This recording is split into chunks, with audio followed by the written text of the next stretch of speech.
The government censures Chamisa. The leader of a faction of the MDC, Mr. Nelson Chamisa, has to disengage from abusive politics of taking improper potshots at the head of state, President Mnangagwa, and instead join efforts to fight coronavirus, a government official has warned. Secretary for Information, Publicity and Broadcasting Services Mr. Mangwana said in a statement yesterday, serially preaching hate speech, as Mr. Chamisa was doing, by calling President Mnangagwa a hyena in the press, was seed of national instability and civil disturbances.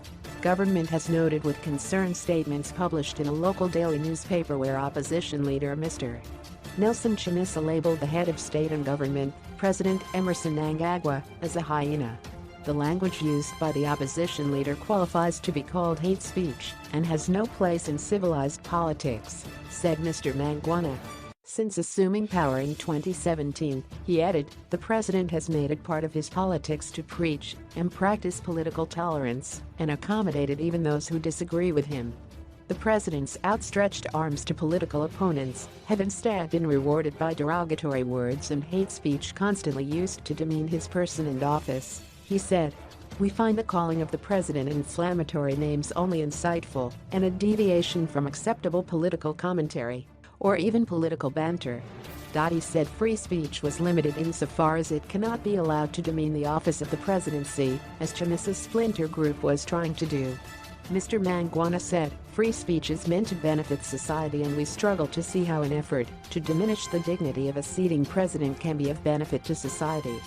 It is believed that the new government's thrust to open up has been abused by critics who construe it as a weakness. The president's detractors are oblivious of the fact that the freedom of expression they are abusing is a product of the president's policy of opening up of the political space. In the spirit of democracy, the new dispensation headed by the president has ensured that people are free to express themselves without persecution. Unwarranted and contrived attacks had the potential to affect the country's brand, soil its image and collaterally impact ordinary Zimbabweans.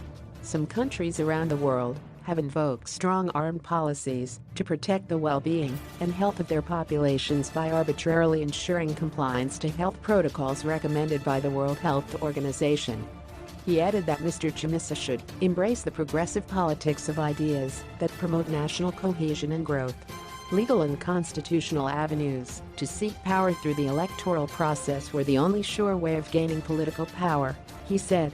As the country grapples with the COVID-19 pandemic, let us all spread the love by promoting hygienic practices that will save the lives of our families and communities. This is not the time for cheap politicking and diversionary political maneuvers, but a time to save lives. Yeah.